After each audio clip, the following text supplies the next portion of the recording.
You recall that in one of the videos that I made on this channel, particularly the video that has to do with the cross appeal filed by the President of the Senate against Senator Natasha Akpotu-Uduaghan, I did promise that I'm going to make analysis of Senator Natasha Akpotu-Uduaghan's notice of appeal as soon as I have a copy. And I have seen a copy of the notice of appeal, and you deserve a right to also know what the content of the notice of appeal is. It's headed in the Court of Appeal, Abuja Division, and the appeal is between Senator Natasha Akpotu-Uduaghan as the appellant against 4 respondents, namely the Clerk of the National Assembly, the Senate of the Federal Republic of Nigeria, the President of the Senate, Senator Godswill Akpabio, and the Chairman, Senate Committee on Ethics, Privileges and Public Petitions, Senator Neda Imashel. It is notice of appeal. Recall that of Godswill Akpabio was headed notice of cross appeal. So this is notice of appeal as filed by Senator Natasha Akpotu-Uduaghan. It is signed by Professor Roland Otaro, Senior Advocate of Nigeria. You have Chief J.S. Okutepa, Senior Advocate of Nigeria. Dr. Westidauza, Senior Advocate. Westidauza was in the House of Representatives. He's a consummate politician, so he certainly understands the rules of the legislature. J. Usman, Senior Advocate. M.J. Numa, Senior Advocate. Okay, it's been stated here that he is the one that signed the notice of appeal, and there are many other lawyers here in that law firm that have gone to the court for Natasha Akpotu-Uduaghan. The notice of appeal shows that it was filed on the 23rd day of July 2025. Note, this may not be the first notice of appeal filed. This one is very recent, right? This one was filed like 2 or 3 days ago. The law allows you to file as many notices of appeal as you want.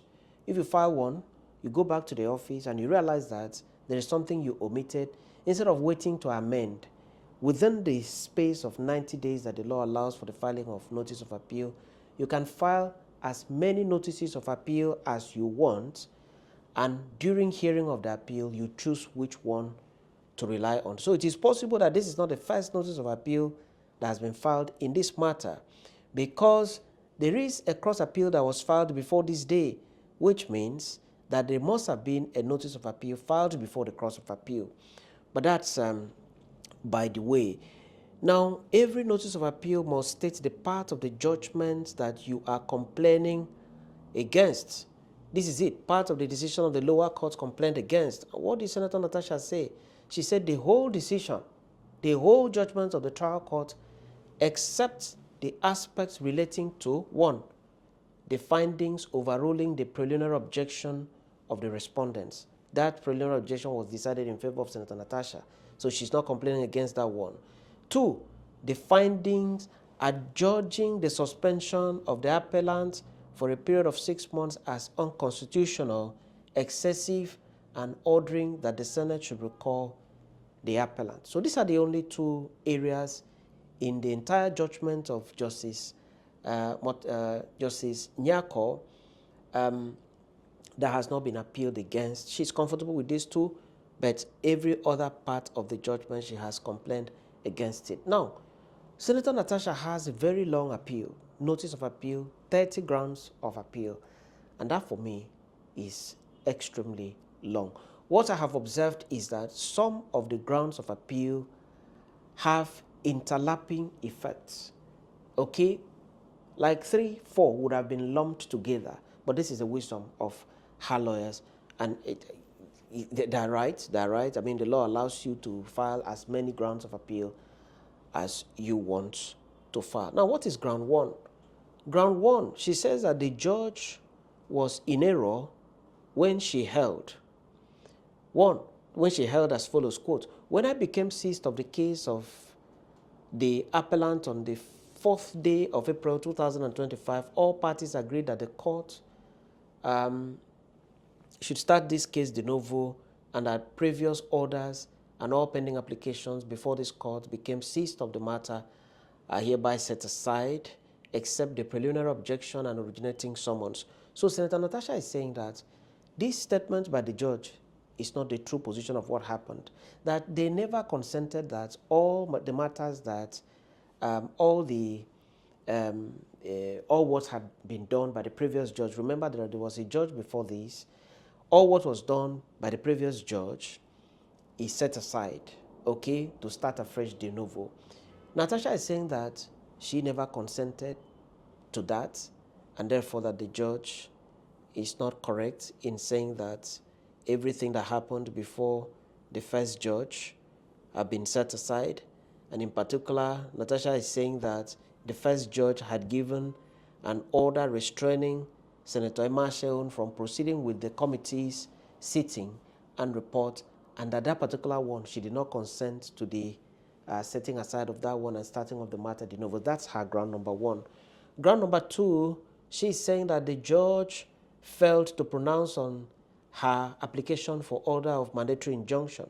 So she's basically saying here, she has stated the particulars that after the Senate declared the 6-month suspension against her while the matter was pending in court, she ran to the court and filed a motion on notice for mandatory injunction to restrain the Senate from implementing that decision of Senator Emma Sheun's committee, and that the judge did not make a pronouncement on that very motion that she filed, and that the judge was in error for failing to make a pronouncement on that very motion on notice that she filed. Ground three, she said that the judge erred when she failed to invoke the doctrine of lis pendens. What she's saying here is that the matter was pending in court and that the judge ought to have invoked the doctrine of pending litigation to stop the Senate from taking every action against her, and that having not done that, that the judge was in error. That is her ground three. Ground four, she's saying that the judge was in error when she held that consequently the motion for mandatory injunction filed on 6-3, which reliefs are similar to those of the originating summons, are hereby subsumed into the originating summons. So Natasha is saying that the judge should not have merged the motion for interlocutory injunction together with the substantive matter, that doing so was against her interest, and because of that, she has raised ground four. Ground five, she says that the learned trial judge was in error when she assumed jurisdiction and entertained the third respondent's motion on notice dated so, agitating an alleged contempt was committed ex facie curia. That is ground five. So Natasha is saying basically that the judge was in error to have entertained the motion of one of the respondents that complained about what she posted on Facebook, that she was not supposed to have entertained that and, fine her for contempt, because according to Natasha, she was not given fair hearing to state her case, whether she posted the Facebook publication or not, or whether she meant that, whether she referred to this case or not. So she's saying that the trial judge was in error to have cited her for contempt. Ground number six is similar to ground number five. She has provided all the particulars. Ground number six is similar to ground number five because it still talks about the committal and saying that the judge did not follow due process in the committal proceedings, and has said that committal proceedings, you must issue Form 48 and Form 49. In this case, no Form 48 and 49 was issued against her, and therefore that the judge wrongfully cited her for contempt and then made a pronouncement that was made against her.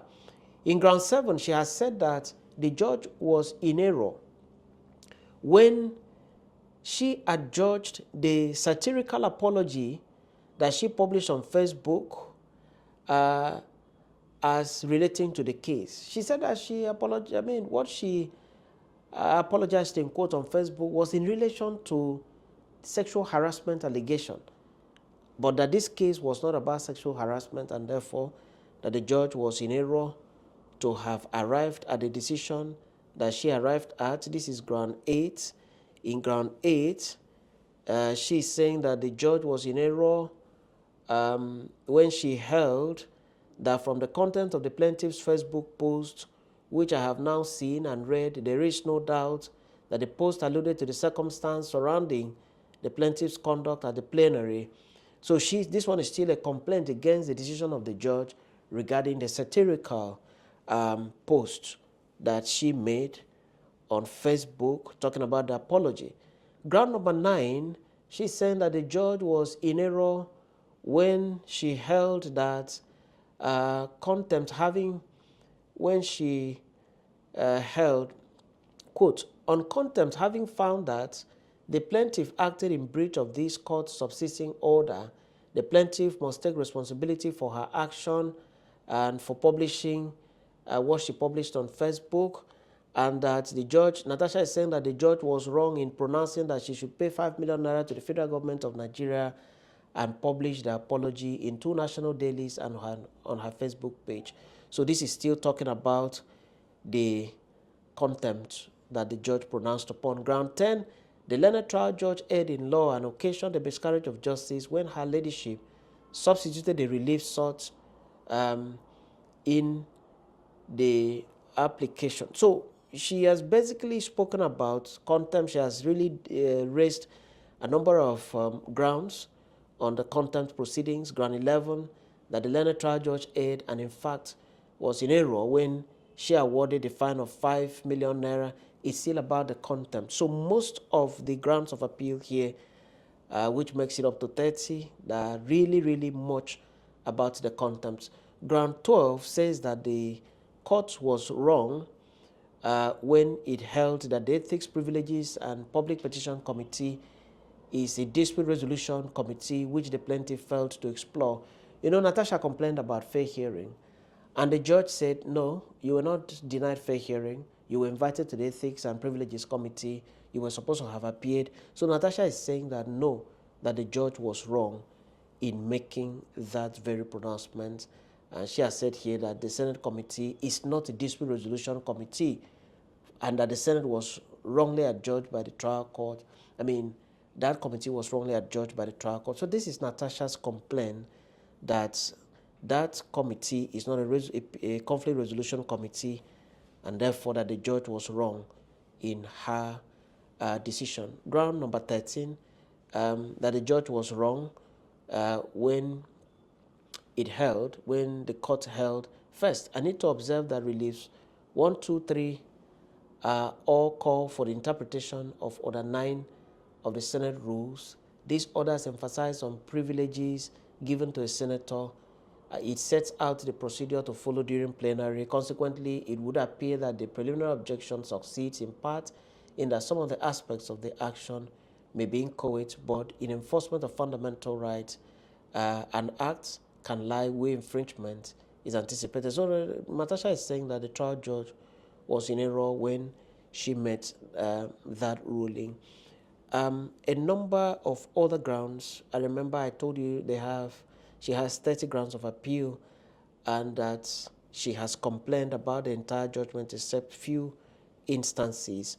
So she has raised all these grounds of appeal against the judgment of my Lord, Honorable Justice Binta Nyako. In ground 18, she says that the judge was in error when she failed to vitiate the entire proceedings of the second respondent for violating the fair hearing doctrine of nemo judex in causa sua. So she's saying that the judge ought to have said that Natasha should not have been investigated by this committee of the Senate, because the committee, according to Natasha, is also part of the Senate. She has ground 19, 20, okay, still complaining about the judgment. And let me take you to ground number 23, which is very critical for her appeal. Ground number 23, this is what she said, okay? The learned trial judge erred in law and abdicated her judicial duty when her ladyship, after rightly adjudging the appellant's suspension by the second respondent for a period of 6 months as excessive, outside the contemplation of the Constitution and the Enabling Act, as well as ultra vires section 63 of the Constitution, failed to expressly, note, make a clear pronouncement setting aside and or nullifying same accordingly. In the particulars of error, she said that the trial judge rightly found that the 6-month suspension imposed against her for a minor offense that occurred during plenary was excessive and contrary to the spirit of the Constitution.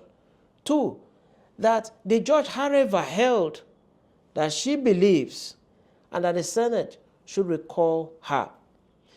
Natasha then said that the use of language deployed by the trial judge in this regard, though express, a binding decision failed to make an express or order nullifying the decision. So by this ground, Senator Natasha is saying that the judge said that the suspension is excessive, but that the judge did not go ahead to order for her to be recalled to the Senate, and that the judge was wrong in not doing that. So she has complained against that. She is basically saying that the judge did not order her to be recalled and that that was wrong. She has raised other grounds. Ground 25 still talks about her privileges as a senator and that the judge did not pronounce the way it should have been pronounced. She also, ground 26, ground 27,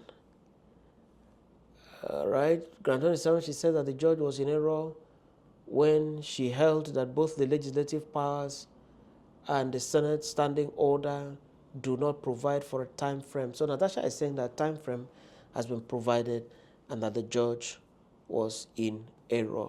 At the end of the day, she has raised the reliefs that she is seeking. Relief number 1, an order allowing the appeal. Because when you go on appeal, you also have to tell the court what you want. So she's saying that the appeal should be allowed. 2, an order setting aside the judgment of the Federal High Court, Abuja, in suit number so-so, following on the following terms. A declaration that the judge, Bebinta Nyako, was bound to enforce and give full effect to the order of Justice Iguatu, a declaration that the trial court lacked the requisite jurisdiction to entertain an alleged contempt ex facie curia by its own orders without compliance with the proper criminal procedure and the provisions of the Sheriffs and Civil Process Act. 3, that the satirical apology dated so-so was not contemptuous to the proceedings of the trial court, same being unrelated to the subject matter. Natasha is saying that that publication was unrelated and therefore the judge shouldn't have made that pronouncement. 4, a declaration that the trial court lacked the requisite jurisdiction to impose fine of 5 million naira against her plus the apology. An order setting aside the imposition of the said fine in its entirety. An order setting aside the decision of the lower court directing the appellant to publish apologies in 2 national dailies. A declaration that the appellant's right to fair hearing was breached. Also, an order invoking Section 15 of the Court of Appeal Act to take over the matter and do it as a fresh matter before the Court of Appeal, and for any other order as this honorable court may deem fit to make in the circumstances of this application. So you can see there, Natasha has raised 30 grounds of appeal. That's what she's complaining about. And she has also asked the court to grant the reliefs that she is seeking. So the days ahead will be very interesting.